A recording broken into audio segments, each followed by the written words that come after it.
दोस्तों आज की इस वीडियो में हम एक महत्वपूर्ण टॉपिक के ऊपर बात करने वाले हैं। वो ये है कि कितना हाथ का लग्गी चलता है, कैसे पता करें। कई लोग कमेंट करके पूछते रहते हैं कि सर हमारे यहाँ कितना हाथ का लग्गी चलता है, इसको कैसे पता करें, ये धूर कट्ठा बीघा वाला मामला क्या है। तो आज की इस वीडियो में बहुत हद तक मैं स्पष्ट करने का प्रयास करूंगा। अगर आपको भी पता नहीं है कि हमारे एरिया में कितना हाथ का लग्गी चलता है, जिस लग्गी पर धूर कट्ठा बीघा का मान जो है डिपेंड करता है, आप आसानी से पता कर सकते हैं। केवल आप इस वीडियो को अंत तक देखिए। वीडियो शुरू होने के पहले मैं आपको एक इन्फॉर्मेशन देना चाहूँगा कि मैं 30 जून 2024 को बुक लॉन्च करने का एक वीडियो बनाया था कि उस डेट के आसपास जो है बुक लॉन्च होगा, लेकिन अभी तक जो है पूरा प्रिपरेशन सही ढंग से नहीं हुआ है। ठीक है, मतलब यहाँ से जो है प्रिपेयर करके परसों ही भेज दिया गया था, यानी कि 28 जून को, लेकिन प्रिंटिंग प्रेस वाला जो है समय मांग रहा है लगभग 10-12 दिन का। तो वही मोटा मोटी मान लीजिए कि 10 जुलाई 2024 के आसपास जो है आधुनिक भू सर्वे विज्ञान का जो पुस्तक है, 3rd एडिशन, तृतीय संस्करण, वो आ जाएगा 10 जुलाई के आसपास। ये मैं कंफर्म नहीं कहूँगा कि 10 जुलाई को ही, लेकिन उसके आसपास गारंटी है कि आ जाएगा। ओके, चलिए दोस्तों टॉपिक के ऊपर आते हैं। कितना हाथ का लग्गी चलता है, कैसे पता करें। ठीक है दोस्तों, सबसे पहली बात आप यहाँ पर देखिए कि एक धूर का जो वैल्यू है, एक जो धूर का जो वैल्यू है वो कैलकुलेट होता है एक लग्गी के स्क्वायर से। एक लग्गी के स्क्वायर से, इसका मतलब ये हुआ, एक लग्गी का स्क्वायर का मतलब हुआ एक लग्गी गुना एक लग्गी। मतलब ये हुआ कि जिस समय सर्वे हो रहा था उस समय क्या है कि एक एक छोटा सा बांस लिया गया, ठीक है, एक डंडा कह लीजिए, और उसका लंबाई कुछ भी हो सकता है, 4 से लेकर के 12 हाथ तक, 4.5 हाथ का भी हो सकता है, 4.25 का हाथ का हो सकता है, 6.25 हाथ का हो सकता है, 6.5 हाथ का हो सकता है। अब इस बांस के डंडे से जो है जमीन का नापी होने लगा। तो एक डंडा लंबा, एक डंडा चौड़ा जो जमीन होता था उसको एक धूर कहा गया। ठीक है, मतलब समझिए कि यहां पर एक जमीन है छोटा सा, ठीक है, और इस डंडा से जो है अगर नापें तो एक डंडा इधर से हो रहा है, एक डंडा इधर से, तो उस वर्गाकार एरिया को कहा गया कि ये क्या है, एक धूर है। ओके, अब ये जो डंडा है वो फिक्स नहीं है पूरे भारतवर्ष में। कहीं पर जो है बड़ा डंडा का प्रयोग किया गया तो कहीं पर छोटा डंडा का प्रयोग किया गया। क्योंकि जिस समय सर्वे हो रहा था, कैडेस्ट्रल सर्वे, उस समय जो है जमींदारी प्रथा थी, तो भाई अनेक जो राजा थे भाई अपने अपने क्षेत्र में अपने अनुसार जैसा हुआ वो अपना कार्य करते चले गए। ठीक है, और अंग्रेज का शासन तो था ही, तो आप समझ सकते हैं कि भाई उस समय जो है मनमाना ढंग से चल रहा था, पूरा यूनिटी नहीं था। तो फिर उसी के आधार पर जिस तरीका से वहां पर मिला और उसी डंडा से नापी होने लगा। ठीक है, तो इसीलिए जो है धूर का वैल्यू में परिवर्तन हमें देखने को मिलता है। आपके यहाँ एक धूर का वैल्यू कुछ और होगा, हमारे यहाँ अगर कहें तो एक धूर का वैल्यू 200 वर्ग होता है। ठीक है, हो सकता है आपके यहाँ 150 वर्ग होता हो सकता है 180 वर्ग हो सकता है कि 220 वर्ग होता हो। तो ये जो परिवर्तन धूर में देखने को मिलता है ना, बस इस बांस का डंडा से ही परिवर्तन हुआ, इसी लग्गी, इसी को एक्चुअली लग्गी कहा गया है।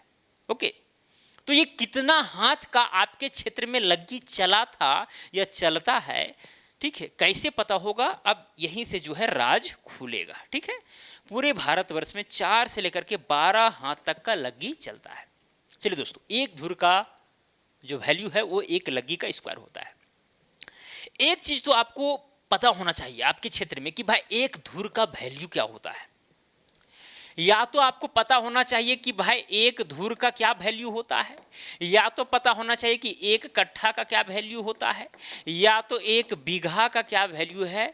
अगर ये तीनों में से कोई एक पता है तो फिर आप आसानी से भाई आपके क्षेत्र में कितना हाथ का लग्गी चलता है निकाल सकते हैं।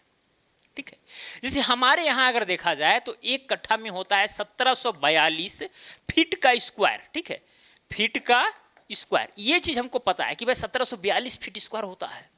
अगर इतना आपको पता है, अगर आपको पता है कि भाई एक कट्ठा में हमारे यहाँ 16 स्क्वायर फीट होता है, 2000 स्क्वायर फीट होता है, इतना अगर पता है तो फिर मामला सॉर्ट आउट हो जाएगा। या फिर एक धूर का वैल्यू पता है, या फिर एक बीघा का वैल्यू पता है, ये तीनों में से किसी का भी, आसानी से काम हो जाएगा। ठीक है, हमें चाहिए एक धुर का वैल्यू, क्योंकि जो इक्वेशन है इसमें धुर है और लग्गी है।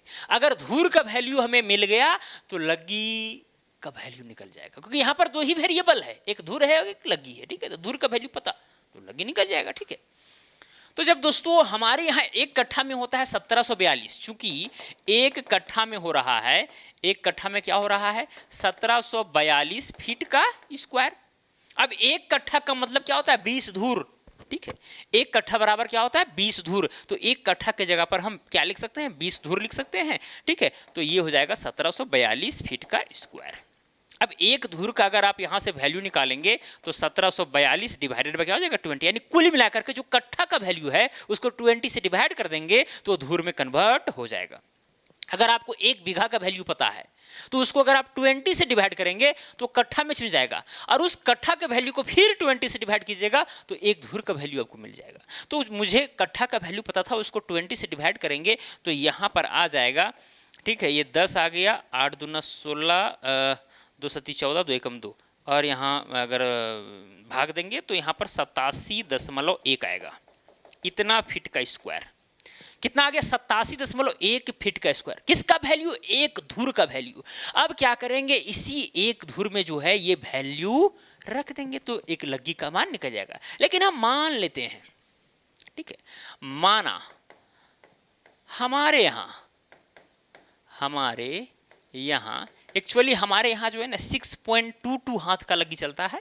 ठीक है, वो आ जाएगा रिजल्ट में, और चूंकि हमारे क्षेत्र का जो होता है एक कट्ठा का वैल्यू उसी का हम प्रयोग किए हैं। ठीक है, अब आपके क्षेत्र में जो भी होता होगा एक कट्ठा का वैल्यू उसका आप प्रयोग कीजिएगा। ठीक है, तो कितना हाथ का आएगा वो पता चल जाएगा। ठीक है, तो हम अपने क्षेत्र का कर रहे हैं बस एग्जाम्पल के रूप में। अब किसका लें? ठीक है, अपना ही ले लेते हैं, सब सीख जाइएगा।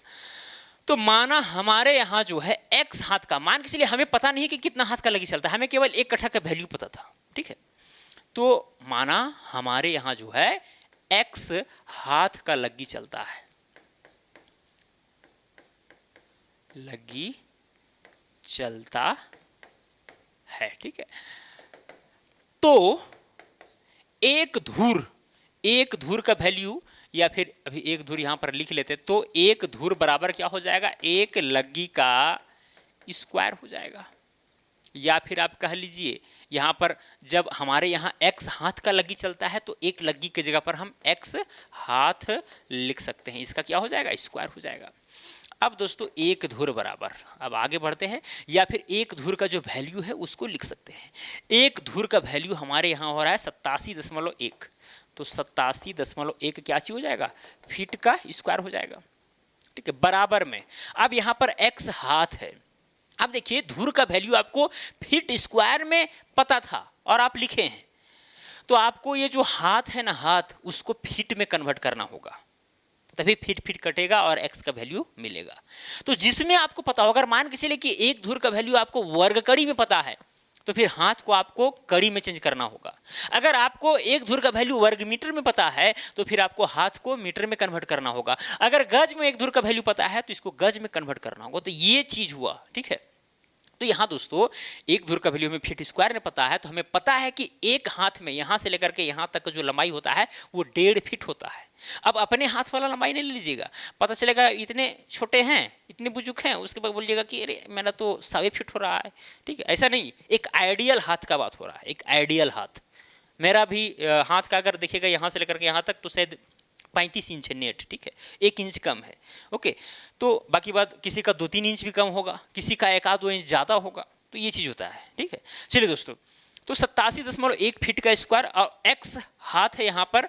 तो भाई अगर हम जानते हैं कि एक हाथ का लंबाई होता है 1.5 फीट, तो इस हाथ को फीट में कन्वर्ट करने के लिए हमें 1.5 से गुना करना पड़ेगा। ठीक है, तो यहाँ x गुना हो जाएगा 1.5 क्या चीज फीट, 1.5 से गुना करेंगे तो ये हाथ जो है फीट में कन्वर्ट हो जाएगा। इसका स्क्वायर है तो इसका स्क्वायर करेंगे, फिर यहाँ हो जाएगा 87.1 फीट का स्क्वायर बराबर में हो जाएगा। अब जब गुना करेंगे तो यहाँ हो जाएगा 1.5, या फिर आप स्क्वायर ही डायरेक्ट कर दीजिए। ऐसे 1.5 का स्क्वायर कीजिएगा तो 2.25 आएगा। साथ में ये जो स्क्वायर है x का भी लगेगा तो यहाँ x का स्क्वायर हो जाएगा। साथ में यहाँ पर फीट है तो फीट का स्क्वायर भी हो जाएगा। अब यहाँ पर भी फीट स्क्वायर, ये वाला फीट स्क्वायर, ये वाला फीट स्क्वायर, कहानी खत्म हो गया। ठीक है, अब यहाँ पर दोस्तों क्या होगा, यहाँ पर अब इस चीज को आप उल्टा करके लिख सकते हैं, इसको आप इधर रखिए तो समझ में आसानी से आएगा। एक्स का स्क्वायर और इसको उधर ले जाइए 87.1। ओके, अब यहाँ एक्स स्क्वायर का वैल्यू बराबर क्या हो जाएगा, एक्स स्क्वायर बराबर में हो जाएगा 87.1 डिवाइडेड बाय, ये चीज डिवाइड में आ जाए क्योंकि 2.25 गुना है इतना। ठीक है, तो यहाँ हो जाएगा 2.25। ओके, फिर यहाँ पर एक्स स्क्वायर है तो इसको भाई हटाने के लिए उधर वर्गमूल में ले जाना पड़ेगा, लेकिन चलिए यहाँ पर पहले डिवाइड कर लेते हैं। तो 87.1 है, कहाँ गया भाई, 87.1 डिवाइडेड बाय हो जाएगा 2.25। ठीक है, तो 38.71 आता है, यानी एक्स स्क्वायर का वैल्यू जो है 38.71 आता है। ठीक है, मतलब यहाँ पर अगर देखा जाए तो ये एक्स स्क्वायर का वैल्यू हमें नहीं चाहिए, हमें चाहिए एक्स का वैल्यू, क्योंकि हम माने हैं कि हमारे यहाँ एक्स हाथ का लगी चलता है, तो एक्स का वैल्यू हमें पता करना है, एक्स स्क्वायर का नहीं। तो स्क्वायर को इधर ले जाएंगे तो एक्स बराबर में क्या हो जाएगा, रूट अंडर हो जाएगा 38.71। ठीक है, 38.71। तो यहाँ पर चलिए 38.71 कर देते हैं। तो यहाँ पर इसका अगर वर्गमूल निकालेंगे 38.71 का तो ये आ जाता है 6.22। ये x का वैल्यू आया, और x का वैल्यू ही तो हमें पता करना था, मतलब कि x जब हो गया कितना 6.22, और ये तो हाथ यहाँ पर है ही, मतलब कि हमारे यहाँ जो है 6.22 हाथ का लग्गी चलता है। जो हमारे यहाँ लग्गी का प्रयोग किया गया, जो बांस के डंडे का प्रयोग किया गया, उसका लंबाई 6 हाथ और साथ में हल्का सा ज़्यादा, मतलब एक हाथ का आप कह सकते हैं, एक हाथ का 100वां भाग का 22वां भाग। अगर एक हाथ को आप 100 भागों में बांट दीजिए तो 22 भाग फिर लिया गया।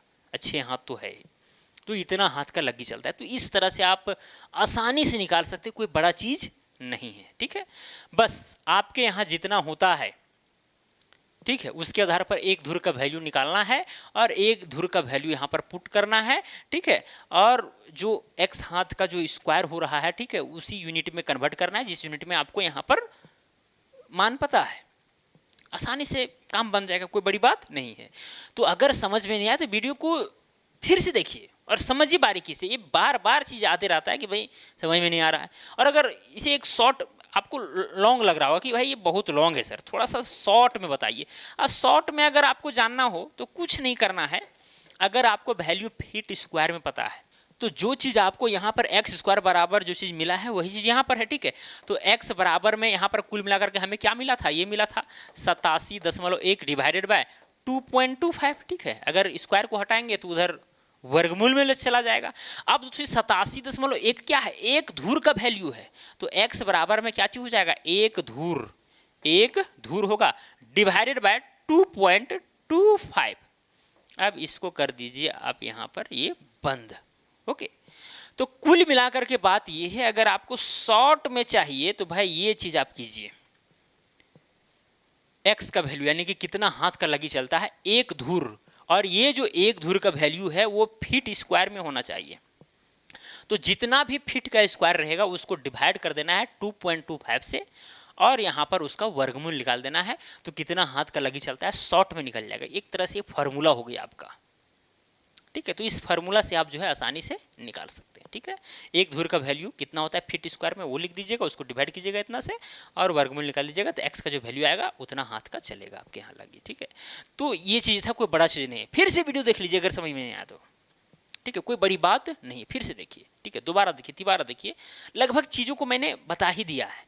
अगर और धूर कट्ठा बीघा ये सब क्या है, फलाना चिलाना ढकाना क्या है, तो फिर भाई हमारे चैनल पर प्लेलिस्ट बना हुआ है अमीन कोर्स का, वहाँ से भी बहुत सारे वीडियो देख सकते हैं, क्रमबद्ध तरीका से नोट वगैरह बना सकते हैं और चीज़ों को एनालाइज कर सकते हैं। ठीक है, तो चलिए दोस्तों आज के लिए इतने, अब मिलेंगे अगला वीडियो में। जय हिंद, वंदे मातरम।